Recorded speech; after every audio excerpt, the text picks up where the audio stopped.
Buenas tardes, hoy vamos a hablar de organogenosis. Para iniciar vamos a dividir la palabra en dos, en órgano y en génesis. El órgano es una parte diferenciada del cuerpo que cumple diversas funciones y génesis es el origen de las cosas. Por ello, junto es el origen de dos órganos. Como tal, la organogenosis es el proceso de formación de los órganos de un ser vivo en desarrollo a partir de un cigoto unicelular para dar lugar a un organismo multicelular. Cabe destacar también que la organogenosis es un proceso algo complejo, ya que pues este está regulado por medio de señas entre las células y los tejidos. Y en la organogenosis se encuentra la gastrulación, que da paso a las tres capas germinales, que es el endodermo, ectodermo y mesodermo. Gracias. El sistema nervioso central. El sistema nervioso central empieza por una placa neural. Esta placa es de estructura plana cubierta por células ectodérmicas, la cual se sitúa en la espina dorsal del embrión. Esta estructura plana después se pliega para formar una estructura hueca llamada espina dorsal. El extremo cefálico del canal central ensaya para formar ventrículos. El sistema nervioso periférico deriva en gran parte de las células de la cresta neural y de fibras nerviosas motoras que salen de la parte inferior del cerebro a nivel de cada segmento, formando futuramente la médula espinal. Buenas tardes, mi nombre es Michelle Williams. Les voy a hablar un poco acerca de las membranas extraembrionarias y de la placenta. Entonces, ¿qué son estas membranas extraembrionarias? Son tejidos finos en las cuales cubren al embrión. Estas se encargan de la parte de expresión, respiración, nutrición y especialmente de protección. Entonces les voy a hablar acerca de las cuatro. Entonces, primero está el acnios, que está conformado por el líquido amniótico. Entonces, esta se encarga en proteger al embrión. Entonces, a medida de que el embrión va creciendo, esa capa igualmente va creciendo. Entonces, el saco vitelino, el acnios es una de las capas más internas. La otra capa es el saco vitelino. El saco vitelino se encarga de la hematopoiesis, que es la producción de sangre de nuevas células. Este de la quinta a la octava semana. También cumple funciones como las del riñón y el intercambio de gases. Está las atalantoides, que se ubican aparte del saco vitelino. Esta también cumple funciones excretoras, una parte del riñón y el intercambio de gases. La capa se va haciendo como en forma alargada y tiene que ver como en conjunto al cordón umbilical. Y por último, el corion, que es la capa externa. Esta también actúa como si fuera un pulmón extraembrionario, como una función más. Entonces, esta al final con el saco uterino son expulsadas. Entonces, la placenta, recordemos que la placenta es la unión o la comunicación entre la madre y el hijo. Sus principales funciones es la nutrición y protección del embrión. Y la placenta se va formando desde que el óvulo es implantado. Entonces, igualmente, ¿en qué momento es expulsada la placenta? En el proceso de alumbramiento, cuando sale el feto y después pues sí proceden a sacar la placenta. Esta también actúa como si fuera un pulmón extraembrionario, como una función más. Entonces, esta al final con el saco uterino son expulsadas. Entonces, la placenta, recordemos que la placenta es la unión o la comunicación entre la madre y el hijo.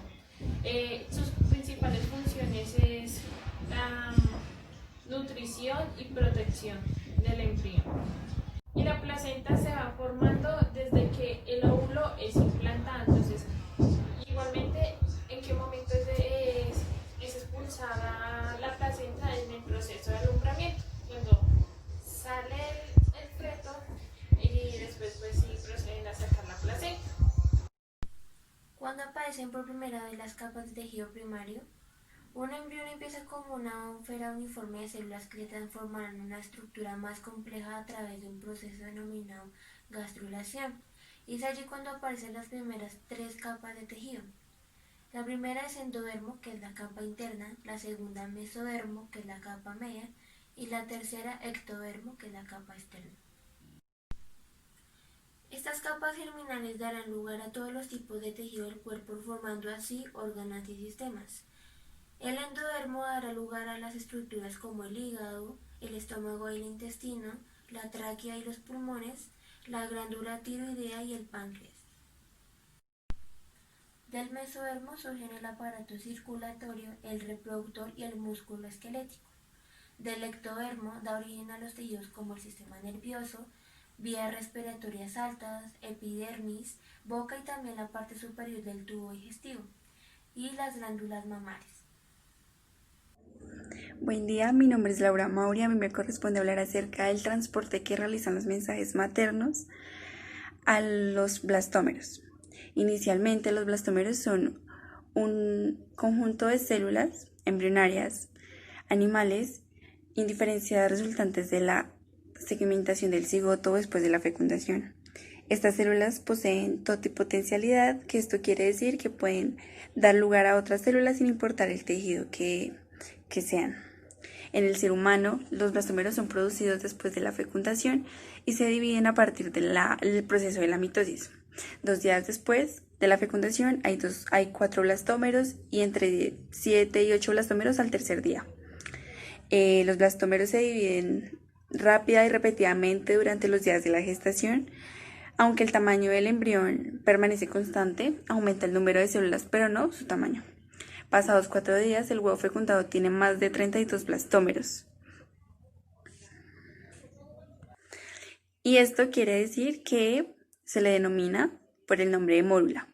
Posteriormente se produce la blastulación, que representa el inicio de la diferenciación celular de tal manera que el grupo de blastómeros se siga formando en una envoltura externa denominada trofoblasto, que posteriormente dan origen a la placenta, mientras que otros se agrupan constituyendo la masa celular interna o embrioblasto, que dará origen al embrión. Buenas tardes, mi nombre es Angélica Fonseca y me corresponde hablar sobre el crecimiento y la especialización de tejidos. El crecimiento y desarrollo de un individuo es un fenómeno continuo que inicia desde el momento de la concepción y culmina al finalizar la etapa de la pubertad. La etapa de la pubertad es un periodo durante el cual el individuo madura en todos sus aspectos físicos, psicosociales y reproductivos. En el nacimiento, el bebé pierde del 5 al 10% de su peso y a las 2 semanas comienza el crecimiento y aumenta su peso. De 4 a 6 meses, el bebé debe tener el doble de su peso y no crecer tan rápido. Del año a los 2 años, el niño comienza a caminar solo y tiende aproximadamente a tener 5 libras, que esto equivale a 2,2 kilos. De los 2 a los 5 años, en promedio los niños deben mantener ese peso, 5 libras. De los 5 a los 10 años, comienza un crecimiento repentino y de la cual va de la mano del aumento de peso. Y de los 10 a los 15 años, tiene un aumento repentino de estatura y esa es la etapa llamada pubertad. Encontramos la especialización de tejidos. Este proceso es en el cual las células se agrupan y forman los 4 tejidos que tenemos en el cuerpo. Encontramos el conectivo, el epitelial, el muscular y el nervioso. Empezamos con el conectivo. Este es el que sostiene y une otros tejidos del cuerpo, como lo son el óseo, el sanguíneo y el linfático. En segundo lugar encontramos el epitelial. Este es el que sirve como cobertura. En este pues encontramos lo que es la piel y el revestimiento de varios conductos en el interior del cuerpo. En tercer lugar encontramos el muscular. Este es aquel que va a formar los músculos. Encontramos el esquelético, que se encuentra adherido al sistema óseo y es el que permite el movimiento del cuerpo. Encontramos el cardíaco.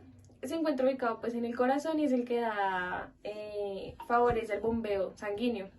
Encontramos el liso, que se caracteriza por tener forma de cono y es el que ayuda a la relajación y contracción de los órganos, tales como lo son el estómago y los pulmones. Y por último encontramos el nervioso, que este está formado pues por células nerviosas o por neuronas, y estas sirven para llevar mensajes hacia y desde varias partes del cuerpo.